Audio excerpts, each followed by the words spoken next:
Le millionnaire a sonné à la porte pour une expulsion, mais a failli pleurer en voyant la petite fille s'occuper de son frère malade. L'air, au 72e étage de l'immeuble Mendes Corp, était raréfié et onéreux. Il sentait le verre, l'acier poli et surtout le pouvoir. C'était le domaine de Victor Mendes, un architecte d'empire dont la matière première n'était ni la brique ni le mortier, mais le capital, l'ambition et une absence totale de sentimentalité. Assis dans son fauteuil en cuir italien, qui ressemblait plus à un trône minimaliste, Victor ne voyait pas la ville de São Paulo s'étendre sous lui comme un foyer pour des millions d'habitants, mais comme un échiquier tridimensionnel où il déplaçait ses pièces avec la précision d'un grand maître. Si vous aimez ce genre d'histoire, je vous invite à vous abonner à la chaîne et à nous aider à grandir. Je vous remercie pour votre soutien. Son regard était fixé non pas sur le paysage urbain, mais sur les hologrammes qui flottaient au-dessus de la surface ébène de son bureau. Des diagrammes de Gantt, des projections de trésorerie et des analyses de risque dansaient dans l'air, composant la symphonie silencieuse de son dernier opus, le complexe sommet. Ce n'était pas seulement un immeuble, c'était une déclaration. 200 millions de dollars convertis en une tour de verre et de titane qui fendrait le ciel, redéfinissant les lignes d'horizon de la ville et, plus important encore, générant un retour sur investissement de 38% en 6 ans. Les chiffres étaient la seule poésie que Victor comprenait. Il glissa un doigt dans l'air, agrandissant une petite tache rouge sur la carte du projet. Un pixel irritant, une anomalie dans sa feuille de calcul parfaite. La tâche représentait un terrain de 400 mètres carrés, insignifiant à l'échelle, mais monumental dans sa capacité d'obstruction. C'était la résidence de la famille Silva. Docteur Almeida, la voix de Victor coupa le silence du bureau. C'était un ton bas, sans émotion, mais qui portait le poids d'un ordre incontestable. De l'autre côté de la vaste pièce, un homme en costume impeccable et aux cheveux grisonnants s'approcha, tenant une tablette. Le docteur Almeida, le chef du département juridique de Mendes Corp depuis 15 ans, connaissait ce ton. C'était le son qui précédait l'éradication d'un problème. Monsieur Mendes, le statut de la notification extrajudiciaire 78B. Faites votre rapport. Almeida toussa, un tic nerveux qu'il n'avait jamais réussi à éliminer en présence de son patron. La famille Silva, monsieur. Ils ont reçu le 3e et dernier avertissement il y a 10 jours. Le délai légal pour la libération volontaire a expiré hier à 18 heures. Ils ne sont pas partis. Victor resta silencieux un instant, ses yeux d'un gris glacial toujours fixés sur la tache rouge de la carte. Il ne montrait ni colère ni frustration. Les émotions étaient des passifs, des variables inutiles dans une équation commerciale. Ce qu'il ressentait était un léger ennui, comme celui d'un horloger qui trouve un grain de poussière bloquant un engrenage complexe. « L'ordre d'expulsion a-t-il été émis ?» demanda-t-il sans détourner le regard. « Oui, monsieur. Signé par le juge à la 1e heure du matin. La force de police peut être appelée pour garantir l'exécution à tout moment. Tout est entre mes mains. » Victor s'adossa enfin à son fauteuil, le cuir émettant un soupir bas et satisfait. Il entrelaça ses doigts, leurs pointes se touchant pour former une miniature de tour. « Non, j'irai moi-même !» Le docteur Almeida cligna des yeux véritablement surpris. C'était la première fois en une décennie que Victor Mendes s'impliquait personnellement dans une affaire aussi banale. Les expulsions étaient pour les pions, pour l'infanterie juridique. Un roi n'abandonne pas son château pour déplacer une pièce mineure. Monsieur, en toute déférence, il n'y a pas besoin. C'est une procédure standard. Mes assistants peuvent superviser tout cela. Vous avez une réunion avec les investisseurs japonais à 15 heures. Annulez-la, dit Victor en se levant. Grand et large d'épaules, son costume gris-plomb semblait une armure moderne. Il marcha jusqu'à la paroi vitrée, les mains dans le dos. Je veux voir. Je veux comprendre le type d'irrationalité qui pousse quelqu'un à se mettre sur le chemin de 200 millions d'euros pour un bout de terre qui vaut à peine le coût de son enlèvement. Pour Almeida, cela sonnait comme une perte de temps colossale. Pour Victor, c'était une question de principe. L'inefficacité l'offensait. Le refus de la famille Silva d'accepter l'offre d'achat, qui était de 30% supérieure à la valeur du marché, et maintenant de se conformer à une ordonnance du tribunal, était une faille dans le système, une anomalie qu'il devait observer de près, comme un scientifique étudiant une bactérie tenace au microscope. 1 heure plus tard, la limousine allemande de luxe de Victor, noire et silencieuse comme une panthère, glissait hors des quartiers chics et plongeait dans les artères d'un Paris plus ancien et usé. La vitre blindée l'isolait du bruit, des odeurs et du désordre de la rue, mais pas de la vue de la décadence urbaine qu'il méprisait tant. De petits immeubles aux façades écaillées, des graffitis et un enchevêtrement de fils électriques. Pour Victor, c'était le chaos implorant l'ordre que lui et ses projets apportaient. La voiture s'arrêta devant un petit portail de fer rouillé. Derrière, une maison simple d'un étage, avec des murs qui furent un jour blancs, et un petit jardin qui luttait pour survivre au milieu des mauvaises herbes. C'était la tache rouge, le grain de poussière. Le chauffeur ouvrit la portière. Victor sortit, et l'air de l'après-midi, plus humide et lourd, le frappa. Il ajusta son veston, le tissu coûteux semblant déplacé dans cet environnement. Il regarda la maison avec le même dédain qu'il regarderait un tableau mal formaté. C'était une erreur à corriger, un passé à démolir pour faire place à l'avenir brillant et lucratif qu'il avait projeté. D'un pas ferme et décidé, il marcha jusqu'au portail, son ombre se projetant longuement sur le jardin négligé. Son esprit était déjà à l'étape suivante, l'appel à l'équipe de démolition dès que le bien serait vide. Il n'était pas venu négocier. Il était venu pour clore un chapitre, effacer une erreur et poursuivre son inexorable marche du progrès et du profit. Victor poussa le portail en fer. Il grinça en protestant, un son aigu qui semblait déchirer le silence de la rue. Le verrou était cassé, il n'y avait aucune barrière. Pour Victor, c'était le premier signe de négligence. Un actif non protégé est un actif sans valeur. Il traversa le chemin en ciment fissuré, où les mauvaises herbes persistaient à pousser entre les fentes, et s'arrêta devant la porte en bois décoloré. Il n'y avait pas de sonnette. Il leva la main et frappa du bout des doigts, 2 fois. Le son fut sec, dur, un son qui ne convenait pas à cet endroit. Il s'attendait à des cris. Un homme corpulent et furieux, une femme en larmes, peut-être même la menace d'appeler la police, sans savoir que la police, si elle était appelée, serait de son côté. Il s'attendait à une confrontation désordonnée et émotionnelle, le genre d'inefficacité humaine qu'il méprisait tant et qui confirmait toujours sa vision du monde. La porte s'ouvrit, mais pas entièrement, juste une fente, et dans l'ouverture apparut non pas un adulte, mais le visage d'une enfant. C'était une fille, peut-être âgée de 10 ou 11 ans, petite pour son âge. Elle avait de longs cheveux bruns, attachés en une queue de cheval lâche, et la peau pâle. Mais ce furent ses yeux qui retinrent l'attention de Victor. Ils étaient d'un brun foncé et sérieux, et ne contenaient pas l'étincelle de curiosité ou la peur que l'on attendrait d'une enfant face à un étranger imposant. Il y avait en eux une gravité ancienne, une fatigue qui ne correspondait pas à son âge. Oui, sa voix fut basse, presque un murmure, mais ferme.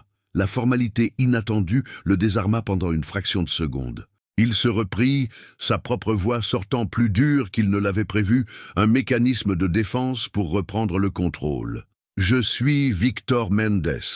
Je cherche les responsables de cette propriété. » La fille ne recula pas. Elle le fixa simplement, et pendant un instant, Victor eut la désagréable impression qu'elle le mesurait et l'évaluait, de la même manière qu'il mesurait et évaluait un terrain ou un bilan financier. « Mes parents ne sont pas là, » répondit-elle. « Je suis Sophia. »« Sophia, » répéta-t-il, le nom sonnant étrange dans sa bouche. « Écoutez, Sophia, cette propriété appartient désormais à Mendes Corp. Vous avez reçu les notifications. Le délai pour la libération des lieux est expiré. Vous devez partir. » Il s'attendait à ce que la mention du mot « libération des lieux » déclenche les larmes, la panique. Au lieu de cela, l'expression de Sophia devint encore plus épuisée. Elle soupira. Un son petit et lourd. « Je sais qui vous êtes. Nous avons reçu les papiers. » Elle regarda alors par-dessus son épaule, vers l'intérieur de la maison sombre. « Vous pourriez, s'il vous plaît, ne pas crier. Mon frère essaie de dormir. Il ne peut pas être agité. Cette demande, faite avec une simplicité si directe, fut la seconde fissure dans son armure de certitude. Elle ne défendait pas la maison, elle défendait son frère. Avant même qu'il puisse formuler une réponse, elle ouvrit davantage la porte. « Entrez, mais, s'il vous plaît, en silence. » Hésitant pour la première fois de la journée, Victor franchit le seuil. L'intérieur de la maison était sombre, les rideaux presque tous tirés. Il sentait le renfermé, les produits ménagers et quelque chose d'autre, une odeur clinique, antiseptique, qu'il ne parvint pas à identifier immédiatement. La pièce était petite, le mobilier rare et usé par le temps. Un fauteuil au tissu défraîchi, une étagère avec peu de livres et quelques bibelots en porcelaine, un tapis décoloré. Il y avait de la pauvreté, mais aussi une propreté méticuleuse, un ordre qui luttait contre la dégradation. Et au centre de la pièce, là où il aurait dû y avoir une table basse, se trouvait un lit improvisé, installé sur le canapé. Allongé dessus, sous une couverture fine, un garçon. Il était encore plus petit que Sophie, terriblement pâle, avec des cernes foncées et profonds sous les yeux fermés. À côté du canapé, une petite table de chevet était recouverte de boîtes de médicaments, un verre d'eau et un petit appareil qui émettait un bourdonnement faible et constant et affichait des chiffres verts sur son écran. Victor s'arrêta, soudainement conscient de sa propre présence, grande, sombre et intrusive. Il regarda la figure fragile sur le lit, puis Sophie, déjà à côté de son frère, lui touchant le front du dos de la main, un geste professionnel, instinctif. « C'est Lucas », murmura-t-elle. « D'accord, il est malade. Qu'est-ce qu'il a ?» La question sortit de Victor avant qu'il ne puisse la retenir. C'était une question sans importance pour ses affaires, une variable humaine qui ne devait pas entrer dans l'équation. Sophie se tourna vers lui, les yeux fixés sur les siens. « Il a une insuffisance rénale chronique. Ses reins ont lâché. » La phrase tomba dans le silence de la pièce avec un poids disproportionné. Insuffisance rénale. Cet appareil à côté du lit. L'odeur d'antiseptique. Les pièces s'emboîtèrent dans l'esprit de Victor avec un clic désagréable. Ce n'était pas un simple rhume, c'était une condamnation. « Et ses parents ?» insista-t-il, la nécessité de comprendre cette anomalie surpassant son objectif initial. « Vous ne pouvez pas rester seul avec lui ici. Ma mère est à l'hôpital. Elle y passe la journée parce que parfois Lucas a besoin de transfusion et elle est donneuse. Et elle a juste besoin d'être près de lui, » expliqua Sophie avec la même naturelle qu'elle aurait décrit le temps. « Mon père travaille.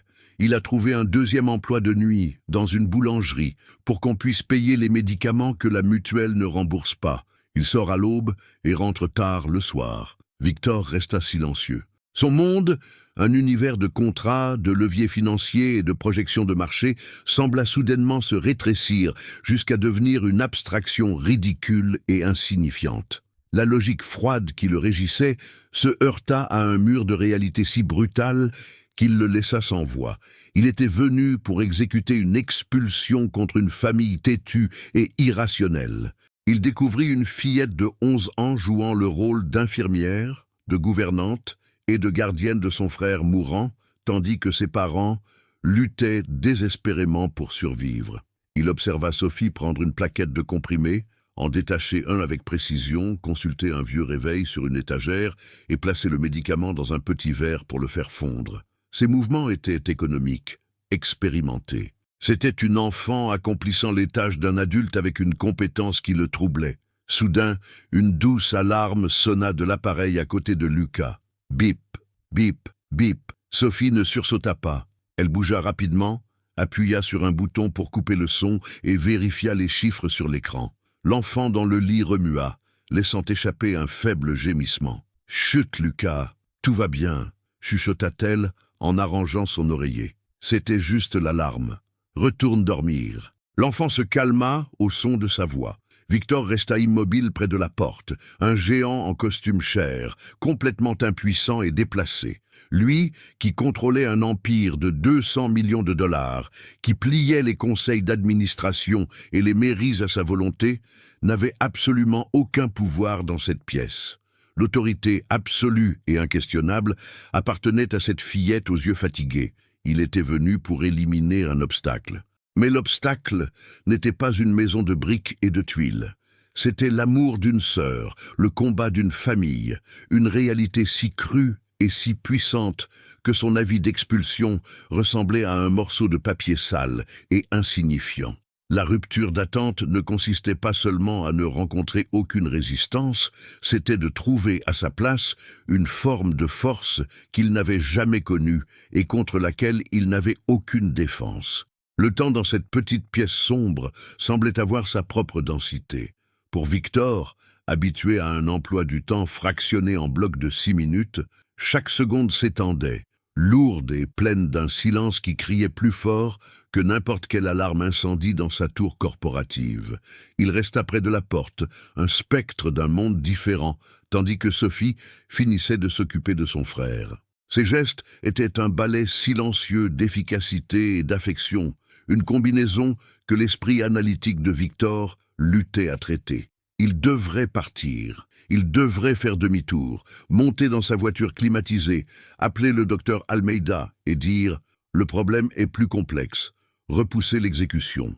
C'était le jeu logique, la manœuvre d'un stratège qui trouve un champ de mine et recule pour réévaluer. Mais ses pieds, chaussés de chaussures en cuir à 4000 €, semblaient cloués au sol en ciment usé.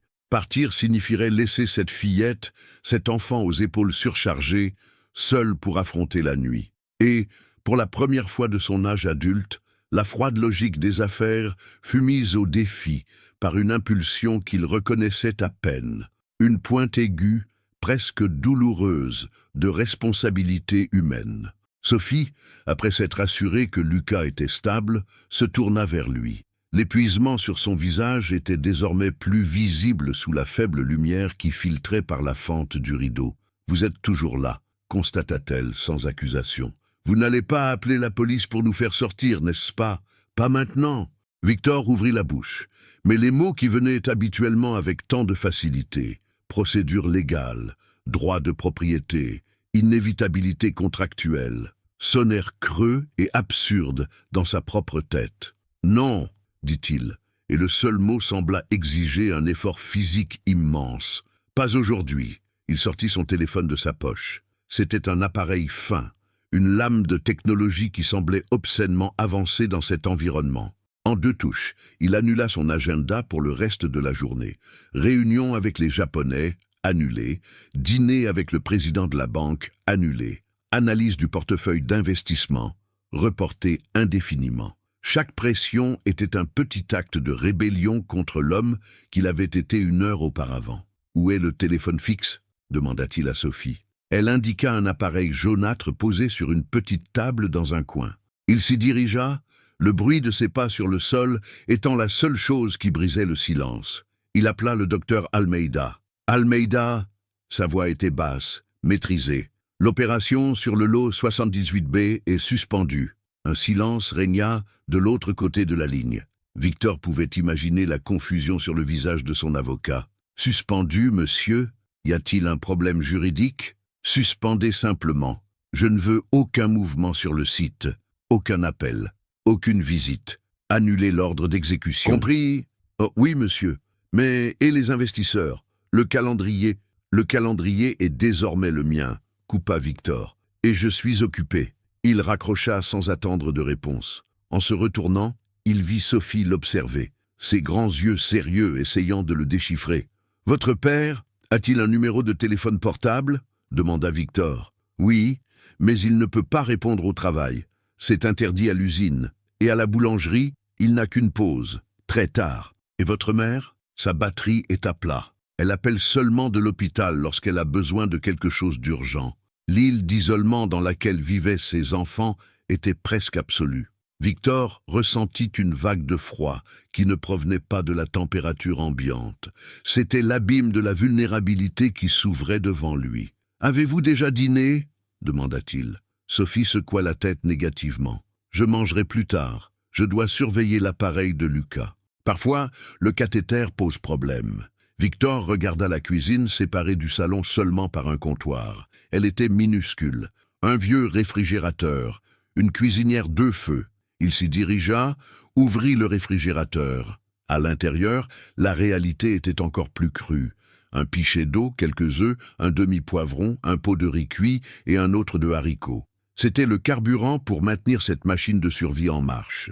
Lui, un homme dont les repas étaient préparés par des chefs et servis dans de la porcelaine, ressentait une faim qui n'était pas celle de l'estomac. C'était une faim d'action, d'imposer l'ordre à ce chaos, de faire quelque chose. « Reste avec ton frère », dit-il, la décision se solidifiant dans son esprit. « Je vais régler ça. » Il n'attendit pas de réponse. Il retourna à sa voiture, ignorant le regard perplexe du chauffeur, et conduisit jusqu'au supermarché le plus proche. Se déplaçant dans les allées avec une détermination féroce, il remplit un chariot, non pas avec les produits bio et importés qu'il consommait, mais avec l'essentiel: riz, haricots, pâtes, poulet, légumes, fruits, lait, pain. Des longueurs d'onde différentes de sa vie normale. Et sur un coup de tête, il acheta un ourson en peluche et un cahier de dessin avec des crayons de couleur. Des articles sans ROI, aucune valeur tangible dans sa feuille de vie. À son retour, 1 heure plus tard, la nuit était tombée. La maison semblait encore plus petite et vulnérable dans l'obscurité. Il entra, portant les sacs, et trouva Sophie exactement où il l'avait laissée, une petite sentinelle près du lit de son frère. Sans dire un mot, Victor commença à cuisiner. Il n'était pas cuisinier, mais un homme qui suivait les processus. Il se rappela vaguement comment sa grand-mère faisait une soupe au poulet des décennies auparavant, avant que sa vie ne devienne aseptisée et externalisée. Il coupa les légumes avec une précision chirurgicale, fit revenir le poulet, mesura le riz. L'odeur de la nourriture se répandit dans la maison, un arôme chaud et familier qui luttait contre l'odeur clinique de la maladie. Sophie l'observait en silence, une expression d'étonnement et de méfiance sur son visage. Lorsque la soupe fut prête, Victor lui en servit une assiette. « Mange », ordonna-t-il, mais son ton était doux. Elle mangea, d'abord hésitante, puis avec la faim authentique d'une enfant. Pendant qu'elle mangeait, Victor s'assit dans le fauteuil usé, l'endroit le plus inconfortable où il se soit assis depuis des années, et observa simplement. Il observa la routine de cette maison. Il observa Sophie vérifier le goutte-à-goutte du sérum, noter la température de Lucas dans un petit carnet, nettoyer le visage de son frère avec un chiffon humide. Il fut témoin de la peur dans ses yeux lorsque Lucas eut une crise de toux, et de la résilience surhumaine avec laquelle elle le calma. Il vit la solitude dans ses épaules tombantes lorsqu'elle pensait qu'il ne regardait pas. Lui qui se vantait d'être impitoyable, sentit sa façade d'acier non seulement s'effondrer, mais fondre sous la chaleur de cette démonstration silencieuse d'amour et de devoir. Succès, pensa-t-il. Il l'avait toujours mesuré en mètres carrés construits, en chiffres sur son compte bancaire, en hauteur de ses immeubles. Mais là, dans ce modeste salon, il assistait à une forme de succès qui l'humiliait. Le succès de maintenir un frère en vie, une nuit de plus. Le succès de ne pas s'effondrer sous un poids qui écraserait la plupart des adultes. Lorsque le père Robert arriva, vers minuit, il était l'image même de l'épuisement. Un homme maigre, le visage creusé par l'inquiétude, s'est arrêté sur le seuil, les yeux exorbités à la vue d'un inconnu en costume coûteux dans son salon. Victor se leva et explique, de façon concise et sans son arrogance habituelle, qui il est et pourquoi il est là. Il voit la méfiance dans le regard de l'homme se transformer en une confusion encore plus grande, puis en une gratitude hésitante lorsque Sophie dit « Papa, il nous a fait une soupe et il a dit qu'il ne nous chasserait pas d'ici. » Victor ne part pas. Il dit à Robert de se reposer, qu'il veillera. Il passe la nuit éveillé dans ce fauteuil, écoutant la respiration difficile de Lucas et le bourdonnement de l'appareil. Dans la fraîcheur matinale de São Paulo, grande ville brésilienne, le titan de l'immobilier, l'homme qui bouge des millions avec un coup de fil, apprend à distinguer les sons des différents alarmes de la machine de surveillance. Il devient, pendant quelques heures, partie intégrante de cet écosystème de crise. Au lever du soleil, pâle et gris, Victor Mendes n'est plus le même homme qu'il était la veille. L'immersion dans cette lutte quotidienne a été un baptême. Son humanité, longtemps endormie sous des couches de profit et d'ambition, a été brutalement réveillée. Et avec elle, une nouvelle question commence à se former dans son esprit. Une question qui ébranlera les fondements de son empire. Qu'est-ce que le succès, au juste? Et que va-t-il, Victor Mendes, construire à partir de maintenant? La salle de réunion, au 72e étage, ressemble à une chambre cryogénique. L'air maintenu à exactement 19 degrés Celsius est le même. La table en acajou noir de 20 places continue de refléter le plafond comme un miroir sombre. Et la vue panoramique de la ville reste un témoignage du pouvoir concentré ici. Pourtant, pour Victor, tout est différent. L'espace, autrefois son habitat naturel, lui semble maintenant stérile, artificiel, presque hostile.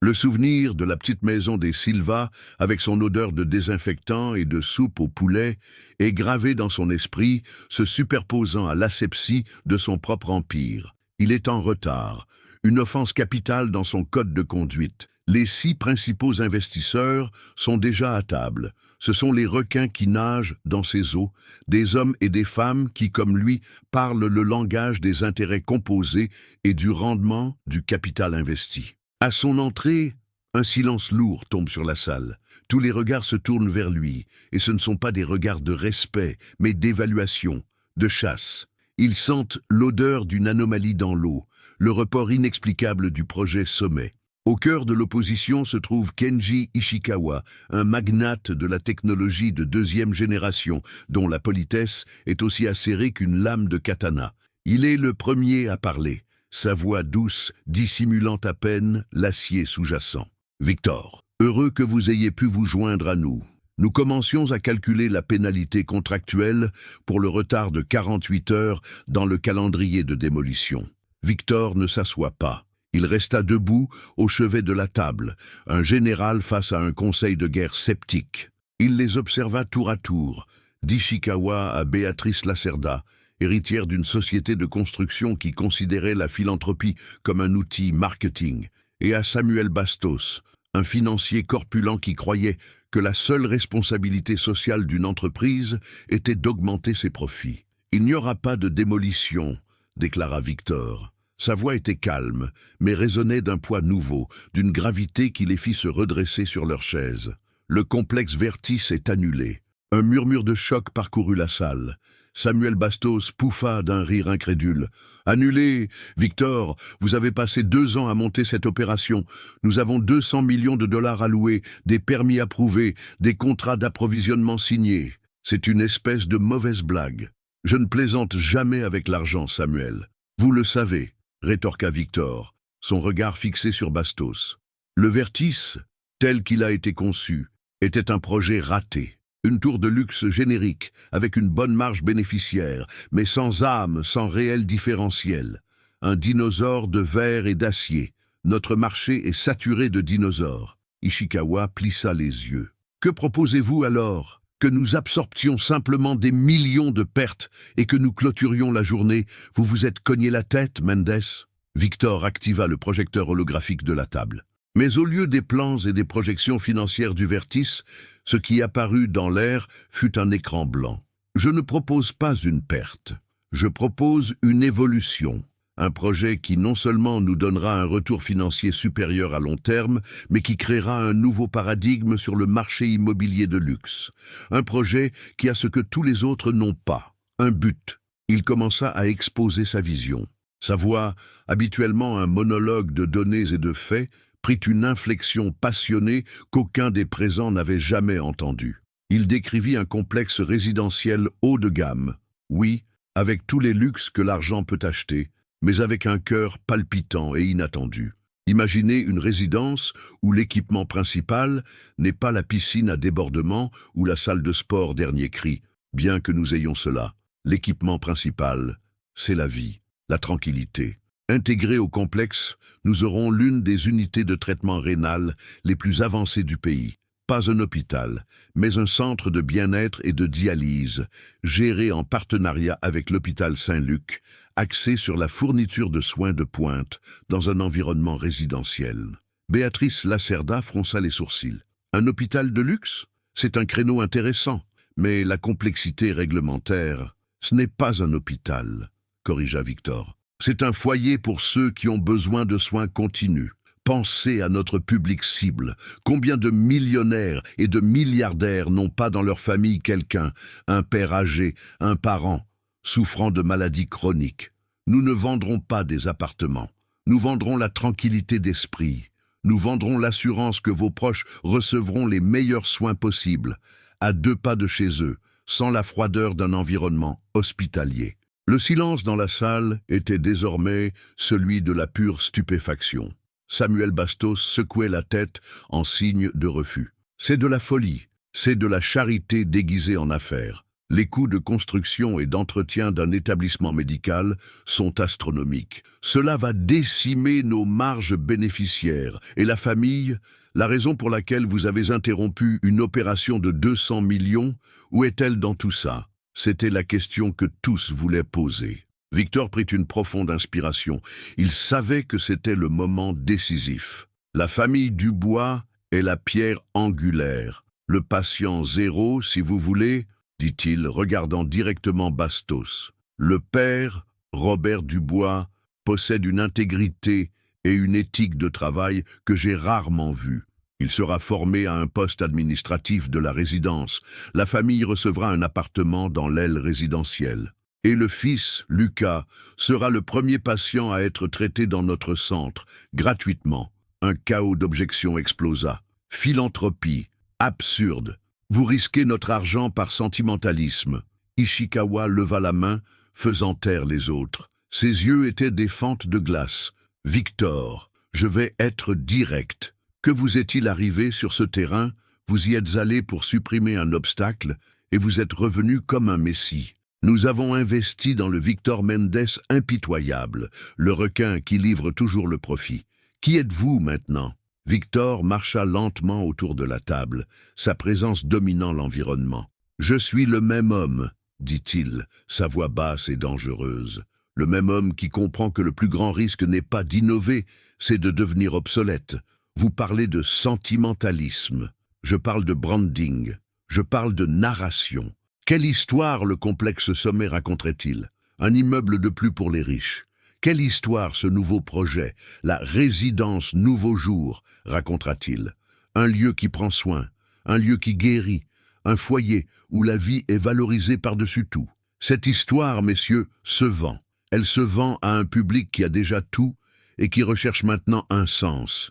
Elle se vend à la presse. Elle crée un héritage. Il s'arrêta devant Bastos. Vous voyez un coup. Je vois un investissement marketing d'une valeur inestimable.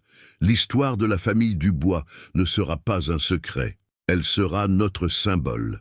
La preuve que nous ne sommes pas seulement en train d'empiler des briques, nous sommes en train de construire une communauté. Et si ça échoue, cria Bastos, si le centre médical est un gouffre financier, si le public n'achète pas votre narration, là, Victor joua son atout final, le pari qui définirait son avenir. J'ai tellement confiance en ce projet que je restructure ma participation.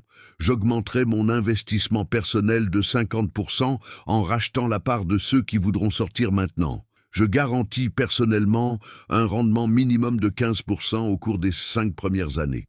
J'assume le risque, parce que je sais que ce n'est pas un risque, c'est une certitude. La salle resta dans un silence absolu. C'était inédit. Victor Mendes ne se contentait pas de proposer une idée. Il mettait sa propre fortune en jeu d'une manière qu'il n'avait jamais osé auparavant. Il jouait tout. La tension était palpable. Les investisseurs s'échangeaient des regards. L'avidité luttait contre la peur, la logique ancienne contre la vision nouvelle et audacieuse.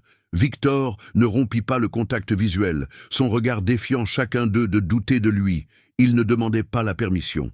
Il leur donnait une dernière chance d'embarquer dans son aventure. Finalement, c'est Béatrice Lacerda qui brisa la glace. Un sourire lent et calculé se forma sur ses lèvres. Un complexe résidentiel de luxe à vocation sociale et une histoire de rédemption pour les médias, c'est risqué, c'est audacieux. Elle regarda Victor, un nouveau respect dans les yeux. Et c'est absolument brillant. Comptez sur mon investissement. Un à un, grâce à la garantie personnelle de Victor et à la validation de Béatrice, la plupart des autres investisseurs cédèrent, la réticence se transformant en une curiosité avide. Seuls Bastos et Ishikawa restèrent inflexibles. « Je me retire, » dit Bastos, se levant brusquement. « Je veux mon capital de retour. Vous avez perdu la tête, Mendes. »« Parfait, » répondit Victor sans ciller. « Mes avocats vous contacteront pour formaliser le rachat de vos parts. » Kenji Ishikawa resta assis un long moment. Il regarda l'hologramme vierge, puis Victor. « Je ne partirai pas. Je resterai, et j'observerai chacun de vos pas. Au premier signe d'échec, je dirigerai moi-même le conseil pour vous évincer. »« Juste ?» dit Victor en hochant la tête. La bataille était gagnée, mais la guerre était loin d'être terminée. Il avait affronté ses pairs et plié le monde des affaires à sa nouvelle volonté. Il avait risqué tout ce qu'il avait bâti, non par un calcul de profit, mais par une conviction née une froide nuit, dans un modeste salon. Il était sorti de cette pièce non seulement avec l'approbation d'un nouveau projet, mais avec un nouveau but, forgé dans le feu de l'empathie et testé contre la plus dure des résistances, l'avidité d'hommes comme lui. 2 ans. Dans le monde de Victor Mendes, 2 ans étaient le temps nécessaire pour qu'un cycle d'investissement arrive à maturité, pour qu'une tour d'acier s'élève du sol, pour que les intérêts se composent en une somme satisfaisante. Mais les 2 années écoulées depuis cette nuit transformatrice chez les Silva étaient mesurées selon une métrique différente. Elles étaient mesurées en doses de chimiothérapie, remplacées par des séances de dialyse efficaces, en nuits d'insomnie échangées contre des sommeils paisibles, et dans les rides d'inquiétude qui s'adoucissaient lentement sur les visages de Roberto et Marta Silva. Le jour de l'inauguration du Résidence Nouveau Jour naquit sous un ciel d'un bleu limpide et irréel. Le genre de ciel qui ressemble à un effet spécial. Le complexe lui-même était une œuvre maîtresse d'architecture humaniste. Les 2 tours résidentielles, élancées et élégantes, ne dominaient pas le paysage, mais dialoguaient avec lui, leurs balcons ornés de jardins verticaux et de panneaux de verre reflétant le ciel. Entre les tours, là où un podium en béton aurait pu se trouver, s'étendait un vaste parc, avec des pelouses, une aire de jeu et des allées sinueuses. Et à droite, discrètement intégrée à l'ensemble, se trouvait l'aile médicale. Elle n'avait pas l'aspect froid et aseptisé d'un hôpital. Avec sa façade en bois et en verre, elle ressemblait davantage à un spa de luxe. À l'intérieur, la technologie de traitement rénal la plus avancée était installée dans des suites avec vue sur les jardins, conçues pour supprimer la stigmatisation et la peur associées au traitement.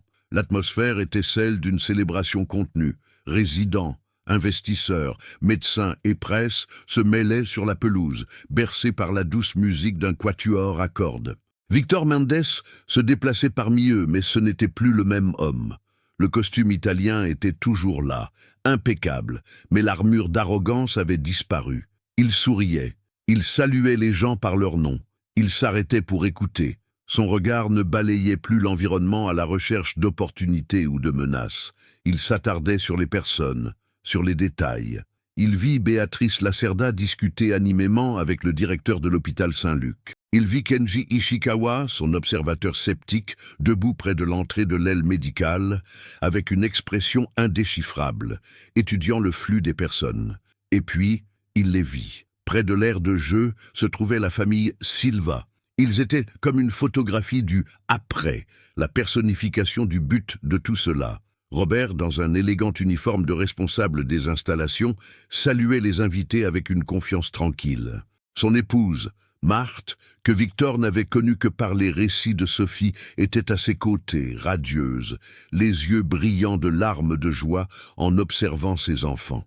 Et les enfants, leur vue fit se contracter le cœur de Victor. Lucas, maintenant âgé de 8 ans, n'était plus une figure pâle et fragile dans un lit. Les joues roses et les cheveux coupés, il courait après un ballon de football avec d'autres enfants, son rire résonnant dans l'air. Il faisait encore des dialyses 3 fois par semaine, mais les séances étaient rapides, efficaces et à quelques pas de chez lui. Le traitement était devenu une partie gérable de sa vie, et non sa totalité.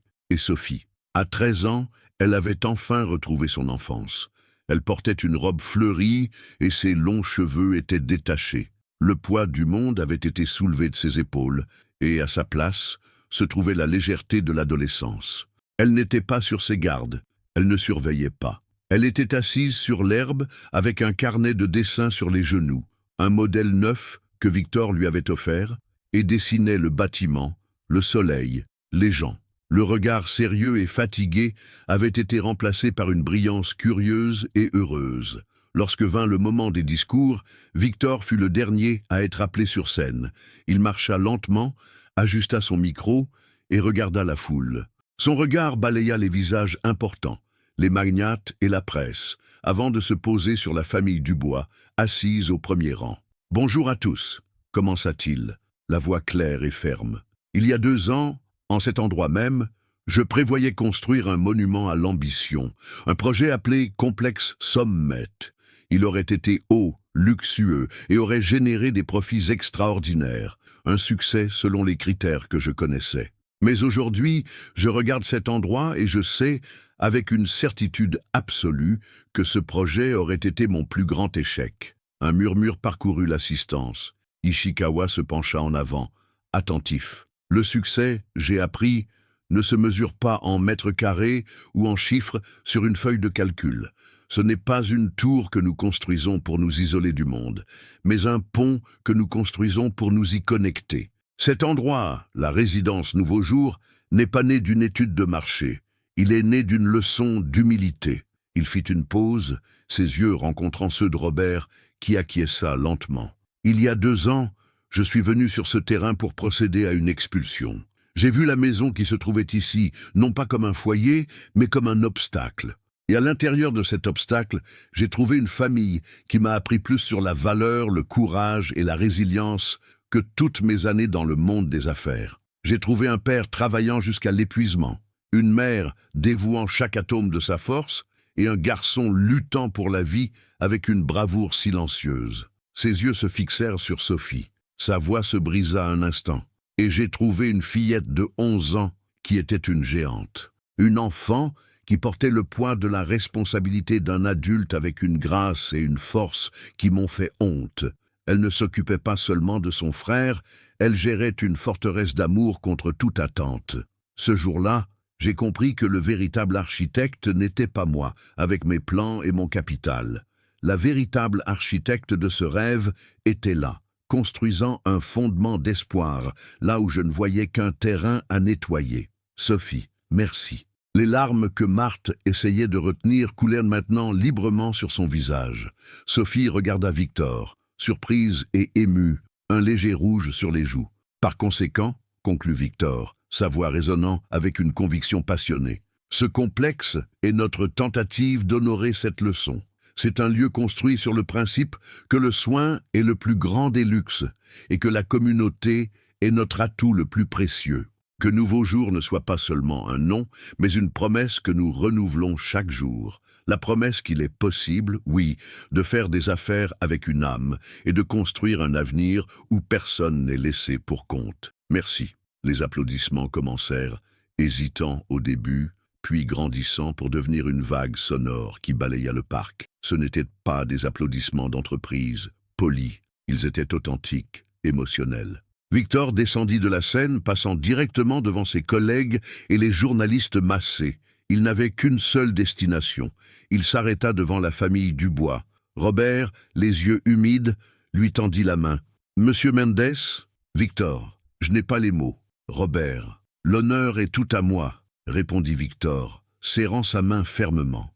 Marthe murmura seulement un « merci » qui contenait un univers de gratitude. Victor s'accroupit alors, se mettant à la hauteur de Sophie. « Tu as aimé ton nouveau cahier ?» demanda-t-il souriant. Elle acquiesça, timide.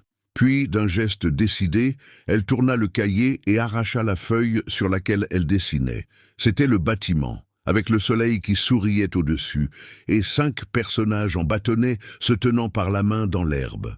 2 adultes et 2 enfants, et une 5e figure plus grande, un peu à l'écart, mais connectée à eux par une ligne. Elle lui tendit le dessin. « C'est pour vous, » dit-elle, « pour ne pas oublier. » Victor prit le papier avec un soin qu'il réserverait normalement à un contrat de plusieurs millions d'euros. Il regarda le dessin simple, enfantin, et ressentit une vague d'émotion si forte qu'il en perdit le souffle. Ce morceau de papier était son véritable bilan final, l'attestation de son succès le plus profond. « Je n'oublierai pas, Sophie, » dit-il, la voix rauque. « Je le promets. » Il se releva, tenant le dessin comme un trophée. Au loin, Lucas marqua un but imaginaire et courut vers sa sœur, riant, la tirant pour jouer. Victor les observa courir ensemble dans l'herbe sous le soleil du soir. Il regarda le dessin dans sa main, la famille unie et réconciliée, et le magnifique bâtiment qui était un témoignage de sa propre rédemption. Pour la première fois, Victor Mendes ne pensait pas à son prochain projet, à son prochain profit, à sa prochaine conquête. Il était simplement là, présent, en paix, et il sourit. Un sourire authentique, sans arrière-pensée, le sourire d'un homme qui avait démoli un empire de froideur pour construire un foyer.